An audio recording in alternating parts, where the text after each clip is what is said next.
The elites use taste as a way to keep you out, and here's how it works. In a previous video, I touched on the 4 different kinds of capital coined by French sociologist Pierre Bourdieu. This is the follow-up you've been waiting for, and trust me, you do not want to miss out on this. In his most famous book, Distinction, he conducts a forensic study on French society in the 1960s. And after surveying thousands of people on their preferences toward things like food, music, furniture, art, and leisure, he found something particularly damning. He determined that every aesthetic choice corresponded to a class position. The working class preferred substance over form, wanting hearty, filling food, functional furniture. The middle class aspired upward, mimicking elite taste but always getting it slightly wrong. He called the middle class the petite bourgeoisie, which is truly a topic that deserves its own video, so follow if you want to see that. And then we have the upper class, who prized aesthetic distance. They valued abstraction and irony, purity or art for art's sake. And they'd often scorn the popular as vulgar. Now, how does this play out?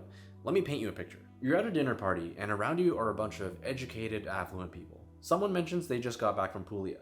Another person says, oh, we visited Puglia in 2019. Stayed in a masseria outside of Ostuni. Remarkable.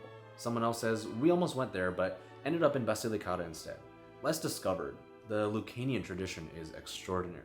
Now, no one has said anything explicitly exclusionary, but if you heard all of that and you don't know what a masseria is, if you don't know why less discovered is a status marker, then you've just been labeled as an outsider. The conversation was a series of micro-tests, and if you don't pass them, you're gently, invisibly excluded. You can stay at the table, but you're not really in the conversation. This is what Bourdieu means when he calls taste a weapon the elite use to maintain boundaries. Now, Bourdieu spent his entire career trying to demystify the concept of taste as a game the elites use to exclude. What was once hidden in plain sight has now been brought to life, and once you're able to see the game, you decide how to proceed. How do you play, or do you play at all? What you can't do is pretend the game doesn't exist. Now, there is so much more to cover from his work, and I promise I'm gonna get to it all. So if you want to be the first to know, like and follow, and let me know in the comments what you think.